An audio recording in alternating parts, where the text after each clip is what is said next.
think everything's there, so hopefully we should be good to go. Last night I was on YouTube and your videos like a book were on my suggest. Yeah. And there was like the one from yesterday. I was like, oh, Look at that. maybe this is a sign I need to go back. If anybody remember to subscribe to my YouTube channel if you have not already done so. Subscribe, Mr. Robert. You are subscribed? Yeah. Let's check a subscriber count real quick. You'll see me on there. We can take that time. Why is this not working? Don't look at my Fortnite videos from like 6th grade up. Oh, we're doing that. No, we're not. How do I see my subscribers? Like, can I do that? Can I actually see? Where's my channel? Your channel. 175? I was only at 100 at the end of last year. Like, I posted. I'm like so hyped right now. I posted the 100 subscriber special like at the end of last year, like on the last day of school, and I'm at 175. A 200 subscriber special coming up. Right. Coming up. 500 just made 75 accounts. But can I see that? Can I like see my subscribers? About what is about? Like that's what? Click the stats button. How am I not monetized? I mean, they're. I should really. Oh, Jerry. Jerry, if you're still out there, say hi. Last year there was this kid, Jerry. That's literally his name. Started like commenting on my videos, and my students from last year were like commenting back at him, like, and they were having like conversations. There's no way he watches calc videos.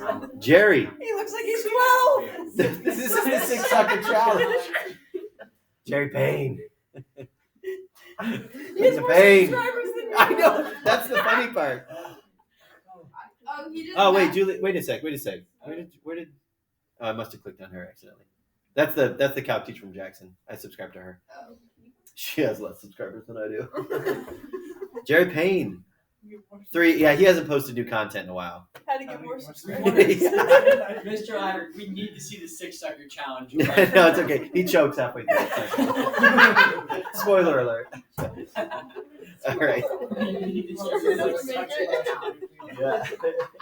He commented on my videos, and so I started like shouting him out in the videos, like shout out Jerry. So that's our Jerry. If you're still out there, comment. All right, let's get back to math, shall we? So section 4.1 is all about maximum and minimum values, right? And we talked about 2 types of maximums and minimums: local and absolute. Another term for absolute would be global. Global maximums and minimums, or absolute maximums and minimums, or local maximums and minimum values. Absolute is the highest or lowest. Absolute max is the overall highest or lowest it could go. Absolute max or min, and then local is the those regional peaks or valleys, right? The local maximums and minimums would just be those around near those other points around it. We did this problem with cosine, and we were right. Oh, we did have this extreme value theorem, and we said that if you've got a bounded region, a bounded continuous region, that if it has to be closed, right? It has to be closed, continuous region, that there must be a maximum, an absolute maximum or minimum within that region. If it's a closed continuous region, there must be an absolute maximum or minimum within that region. And then we talked about this Fermat's theorem. And this is the last thing we wrote down yesterday. This is a very important piece of information here. This says that if f has a local maximum or minimum at some value c, and as long as that derivative exists at that point, and remember there are places where derivatives do not exist. Discontinuities or corner points, kinks, things like that. If there are points where the derivative exists, okay, it has a local maximum or minimum at that place when f prime of that place equals 0, right? If you can find f prime, if the derivative of that function equals 0, then that means that there's a local maximum or minimum there. Actually, you can't reverse it, and I'll talk about that here in a second. And I think I just did it with the words there. If there is a local maximum or minimum, it must exist when the derivative equals 0. Okay? If there is a local maximum or minimum, and we can see this here, we've got local max, local min, local max, right? At each one of these locations, the derivative of this function must equal 0 at those points. Okay? Now, like I just said, the converse may not be true. Let me show you what I mean here. Consider x cubed, right? Consider x cubed. Look at the graph. We just got done saying yesterday, are there any local maximums or minimums there? No. There's no peaks or valleys. So let me show you something. What's the derivative of x to the third? 3x squared, right? What happens if I set that derivative equal to 0? Okay, divide by 3, square root, x equals 0. So should there be a peak or valley at 0? No. See, the converse to that theorem is not necessarily true. You can't just set the derivative equal to 0 and assume that all points where that happens are peaks or valleys. Now, weird things occur at those places, and they could be peaks or valleys, but you don't know for sure. That requires a little bit more testing. That requires a little bit more skill. Okay? What I'm saying to you is if you're working backward, if you know a peak or valley exists, then it has to be at the 0 of the derivative. The converse to that is not true. Not always true. It most of the time is true, but it's not always true. And this is a counterexample. We have a place where the derivative equals 0, but it is not a peak or valley. Something weird happens. It actually bends through the graph at that point. Okay, because think about this. Does the derivative lie flat at that point? Yeah, because it goes positive, positive, positive, lies flat, and then keeps going positive. And we'll learn a little bit later on is how to test and see when this is happening or not. But you can't assume that if the derivative equals 0, it must be a peak or valley. It usually is, but not all the time. You have to test that a little bit more. Another thing here is take a look at the absolute value function. We learned a long time ago, we did this as an example, that it is not differentiable at 0. Okay? It is not differentiable at 0 because there's a corner point there. The function f of x is equal to the absolute value of x has a local and absolute minimum at 0, but that value cannot be found by setting f prime of x equal to 0 because the derivative does not exist at that point.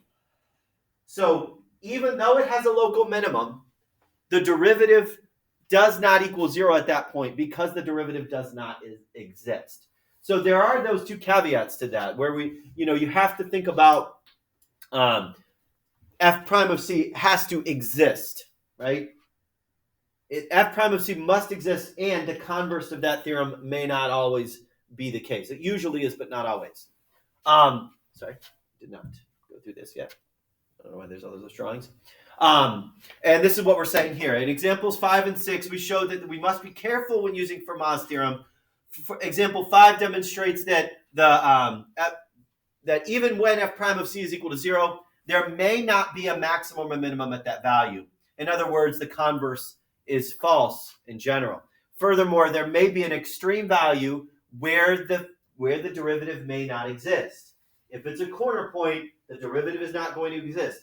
Is it still a local minimum or maximum? Yeah, possibly, probably, but that Fermat's theorem doesn't hold because the derivative does not exist at that point. Okay. What we can say, though, Fermat's theorem does suggest that we should at least start looking for those peaks or valleys at the location where the derivative equals 0. That's a good starting spot. But again, further testing is required for that. Now, you're going to hear me talk about critical numbers. And the book calls them critical numbers. Okay, what are critical numbers? Critical numbers are a critical number of a function f is a number c such that f prime of c is equal to 0. These are our starting points. These are our places where, okay, something funky is happening at that spot. Either there is a peak or valley, or there's a bend point, or something else in an entirety happens. Okay? F prime, critical number of a function f is a number c in the domain of f such that f prime of c is equal to 0 or f prime does not exist. Because that's another key piece of information there. What we have to look at is where does the derivative not exist and where is the derivative equal to 0? Those will tell us where the peaks and valleys are. It doesn't mean that there must be peaks and valleys at those locations, but it's a good starting point. It's a good place to look. All right. So this is what we're going to be doing for the next, good part of chapter 4. Finding the critical numbers and explaining what they mean. Let's find the critical numbers of this function. F of x is equal to x to the 3/5 times 4 minus x. Well, if this is all dependent upon the derivative, I guess that's a good place to start, right? Let's find the derivative of this thing. Find the critical numbers here. Find the derivative. Okay, well, if I want to find the derivative, I have to use the product rule, right? Because this is a product of two things, x to the 3/5 and then 4 minus x. So let's find the derivative here. Remember, the product rule is f prime g plus g prime f. So g prime f. Okay, so f prime g. What is the derivative of x to the 3/5 power? Well, bring down the 3/5 and then x to the 3/5 minus 1, right? Okay, 3/5 minus 5/5 is negative 2/5. Keep it in fraction form right now. Right, that's the derivative of x to the 3/5 times the original g plus the derivative of g. Well, what is the derivative of 4 minus x? Be careful, negative 1, right? Because it's 4 minus x. Negative 1. Negative 1 times the original g. The original f. X to the 3/5.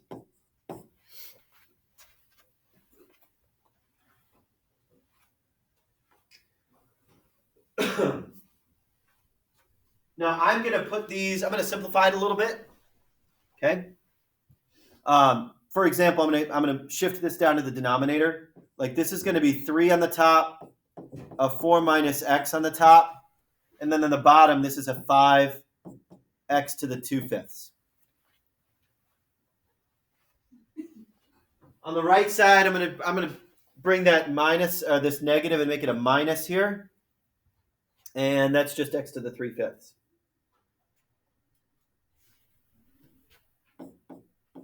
I'm going to put that over 1 for right now.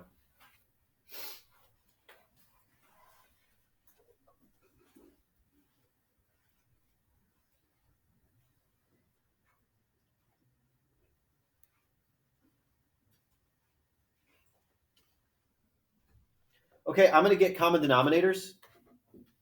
Okay, I'm going to get common denominators.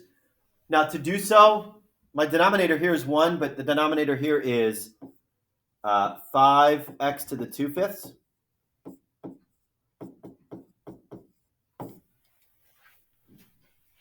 So this becomes 3, 4 minus x, 5x to the 2/5. Minus, okay, be careful here on the top, or the bottom is just 5x to the 2/5. Still using red, sorry. On the top, that's going to become 5x to the what? Well, if I multiply with like bases, aren't I adding exponents? What's 3/5 plus 2/5? 5/5. So just x. Okay, let's subtract across then. So this becomes, you know what, I'm going to distribute this. So that's a 12 minus 3x. 12 minus 3x minus 5x all over 5 x to the 2/5.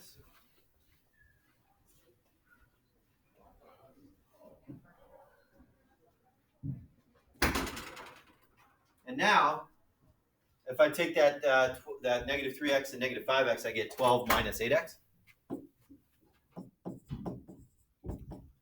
All over 5x to the 2/5. And I think that's fully simplified.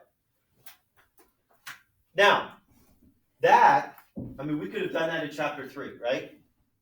That's all just finding the derivative. Here's the chapter 4 piece about it. I know, based on what we've seen here, that the critical numbers are where that derivative, because that's the derivative of f of x, where the derivative either equals 0 or where the derivative does not exist. So where does this end up, this function, f prime of x, where does f prime equal 0? Well, if it's a rational function, it's where the numerator equals 0, right? So I'm going to take 12 minus 8x and set it equal to 0. Okay? And I usually like to denote this by saying, okay, this is where I'm finding the zeros, because there's two pieces to find the critical points. Finding where the derivative equal to 0, and then finding where the derivative does not exist. So this is where the derivative equals 0. All right, let's add the 8x over to the other side. 12 is equal to 8x, and I divide it over 12 over 8, 3 halves, 1.5.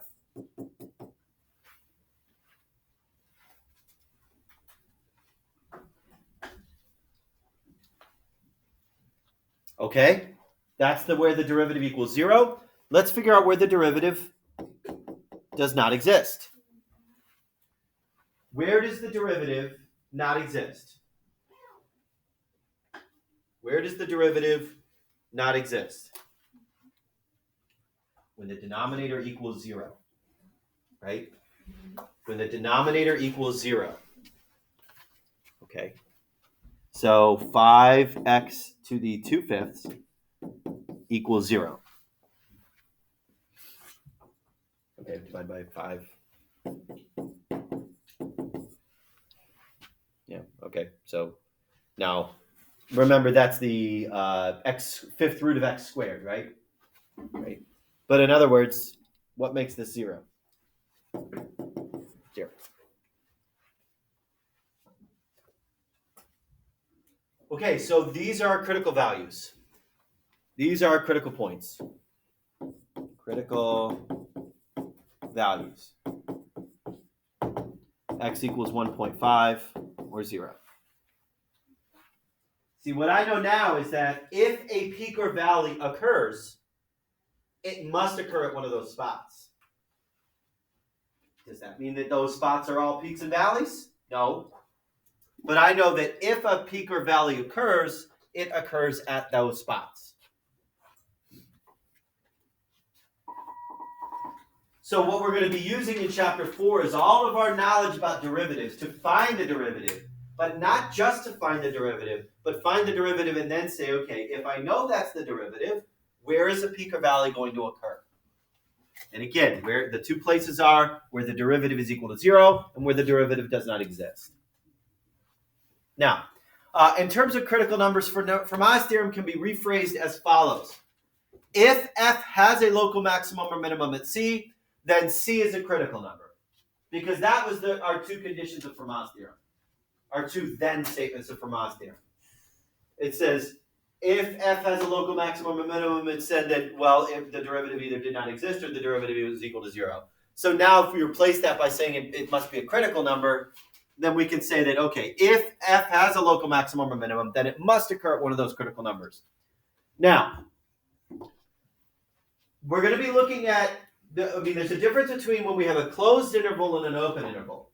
Whether we're looking at the function in its entirety, or whether we're just looking at a specific piece of the function. Just looking at a bounded region of the function. If you're looking at a bounded region of the function, it's a lot easier to tell where there's an absolute maximum or minimum. Because we just got done saying that with that extreme value theorem, if it's a closed interval and it's continuous, then there must be an absolute maximum or minimum somewhere in between there, or at those endpoints.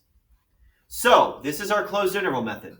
To find the absolute maximum and minimum values of a continuous function, which makes sense. Like this whole continuous function in a closed interval, that was our extreme value theorem. We knew that based on the extreme value theorem, the absolute maximum and min must exist. Here's how to find it. To find the absolute maximum or minimum within a continuous closed interval. First thing, find the values of f at the critical numbers. Okay, find the critical numbers and find the values of those functions. Second thing, because if a peak or valley would occur, it would occur at a critical number. But if it's a closed interval, can the endpoints be the absolute max or min? Yes.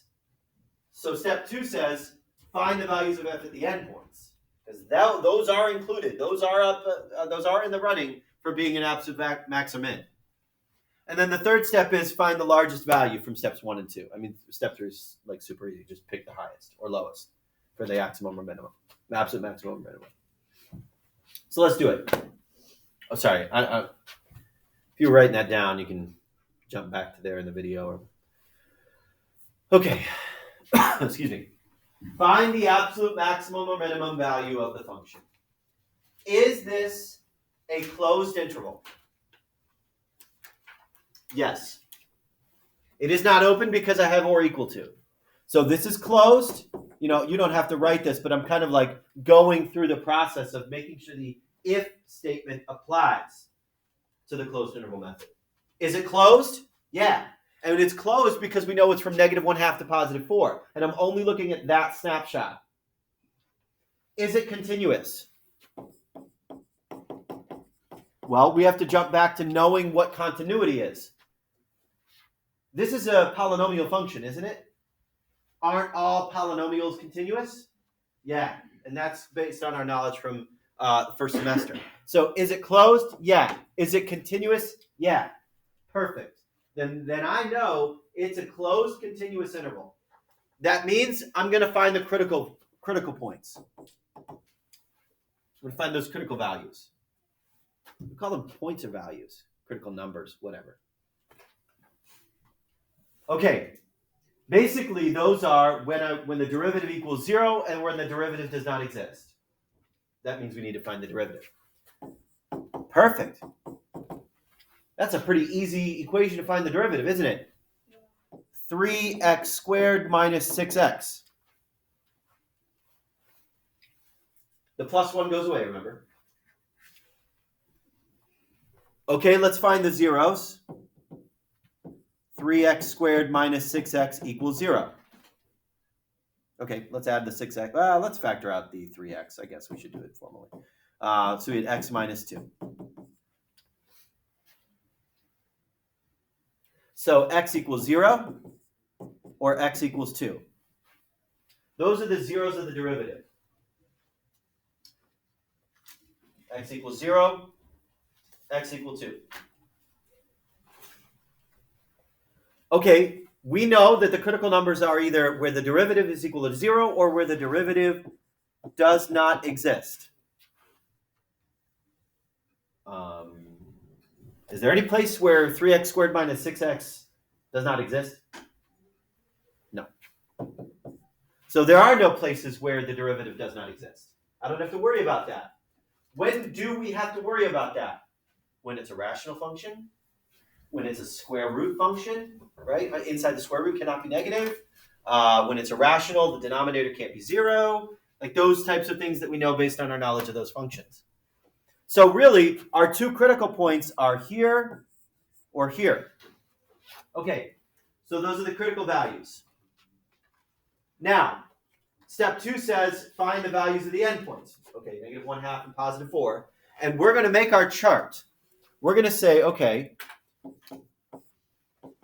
let's list off all of these values. Well, the smallest possible one I have is -1/2. And then it looks like I'm at 0 and 2. And then biggest possible x value is 4. These are all the ones that are up for the running of having the title of absolute maximum or minimum value. Let's see which one wins. Well, we're going to have 2 winners because one's going to be an absolute max and then another one's going to be an absolute min. So let's run them through the function. All right, so we've got negative 0.5 to the third. Now we're running them through the actual function, not the derivative, the actual function, because we're looking for the maximum minimum value of f, not of f prime. Negative 0.5 to the third minus 3 times negative 0.5 squared plus 1. Make sure I plugged it in right. Negative 0.5 to the third minus 3 times 0.5, negative 0.5 squared plus 1. Perfect. 0.125. Okay, if I plug in 0, that's going to go to 0, that's going to go to 0, 0 comma 1. It's an easy one to plug in. Now let's plug in 2. 2 to the third minus 3 times 2 squared. I put that in parentheses, plus 1. Negative 3.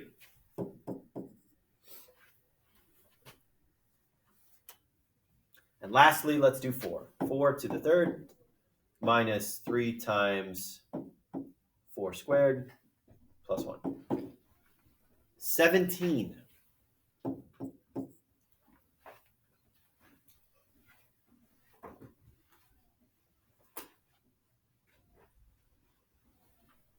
Okay, so we based on this table, I know that the absolute minimum, let's say it this way, the absolute minimum value is negative 3, right? Is negative 3, and where does it occur? At 2. You can do the at sign, I'm good with that too. The absolute minimum is negative 3 at 2. At x equals 2 if you wanted to be more precise. The absolute maximum is 17. And where does it occur? 4.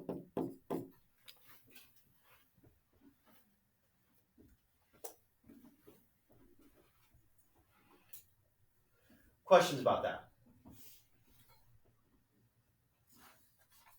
Okay, let's do that one more time. Anybody still need this? Okay. Let's make it a weird function. So what we're going to do is I'm going to pull it up on my graphing calculator. I'm going to show you basically back in our Algebra 2 days, how would we have found the maximum or minimum value? We would have plugged it in our calculator, left bound, right bound, guess, right? That's what we're going to do here. Use a graphing device to estimate the absolute minimum and maximum values of the function, x minus 2 sine x. Now, look, perfect. It gives us a bounded region. Perfect. Because now I know that I can use this closed interval method. I'm saying I only want one iteration of 0 to 2 pi. Okay? Because honestly, with the sign in there, it's probably going to go on forever, left and right. So why not? Let's see what it looks like. Let's use our graphing calculator to say, okay, I've got, get this plot off there. We've got x minus 2 sine x. X minus 2 sine x. X minus 2 sine x. I'm going to graph. I'm going to zoom 6. Oh, that looks fun. That looks cool.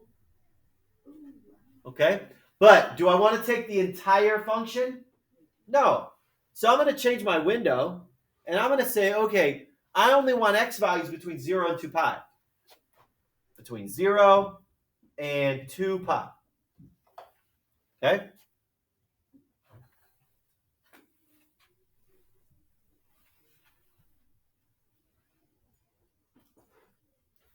This is the only piece of the graph that I want to look at. Now, based on just the look of the graph, I can see where the absolute minimum and maximum are going to occur. There's an absolute minimum right here, and there's an absolute maximum right there. Well, how do we do that in our calculators then? Remember that how you find this, second, calculate, and then there's a minimum and maximum value in there. Let's do the minimum first. Choice 3. Now remember that it asks you 3 questions, a left bound, a right bound, and a guess. So let's scroll all the way over somewhere to the left of the valley. Okay, somewhere right there. I'm going to hit enter. somewhere to the right of the lowest point. Hit enter, and then guess somewhere in the middle. So this is where I'm going to say my absolute minimum is. Ooh, that's pen. This is where my absolute minimum is going to occur. And let's estimate the absolute maximum. Second, calculate the maximum value. Left bound. Okay, I got to go all the way over here.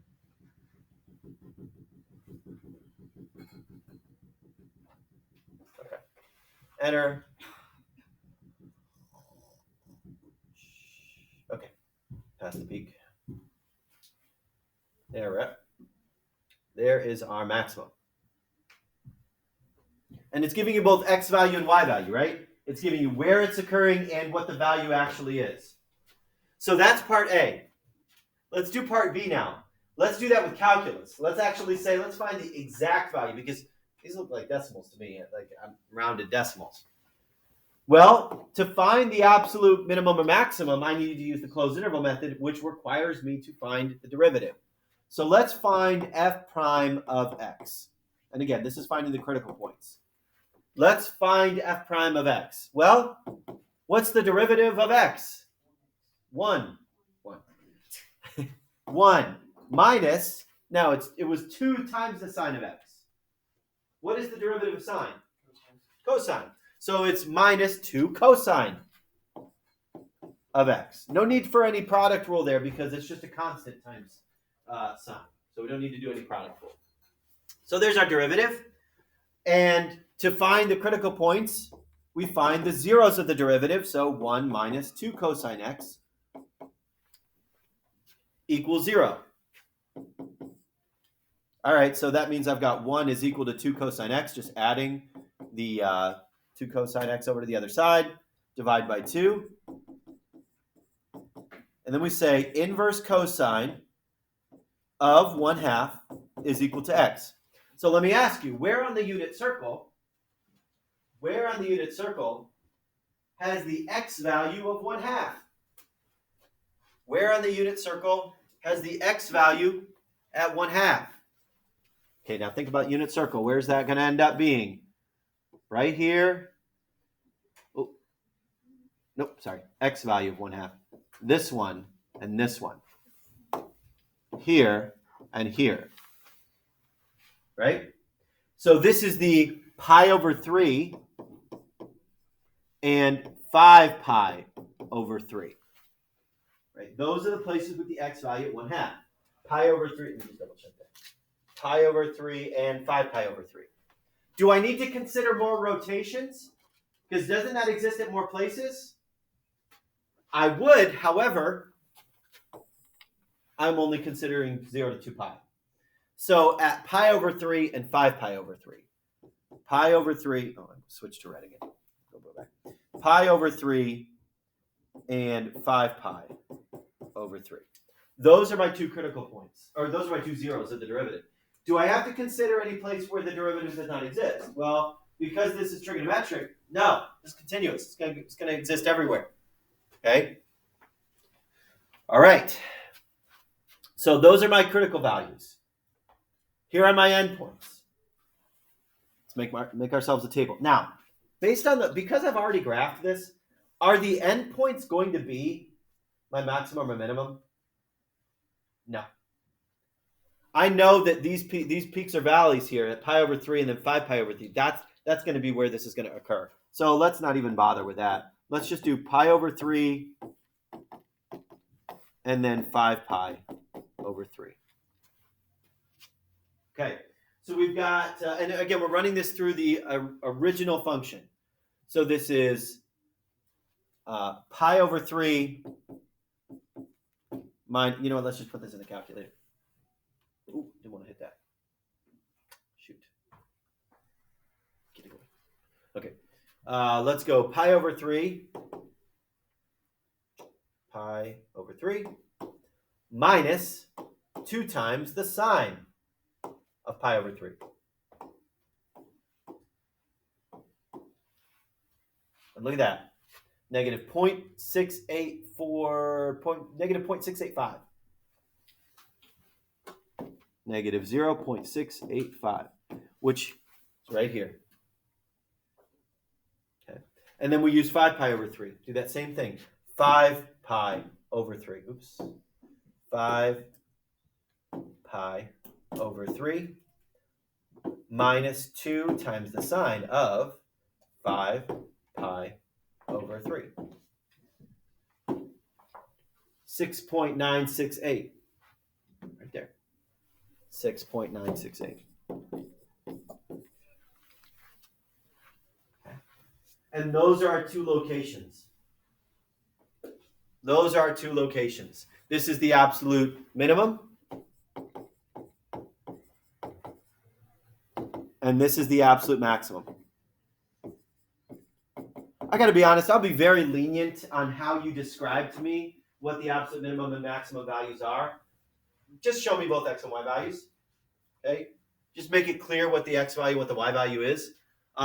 If we're really getting picky about it, the actual y value is, you can say that is the minimum or maximum.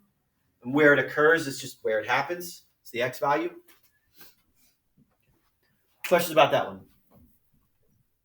Good? All right. We're not going to do that last problem. We're not going to do that today. Not going to do that ever. So I'm going to stop the video and shout out, Jerry. Shout out.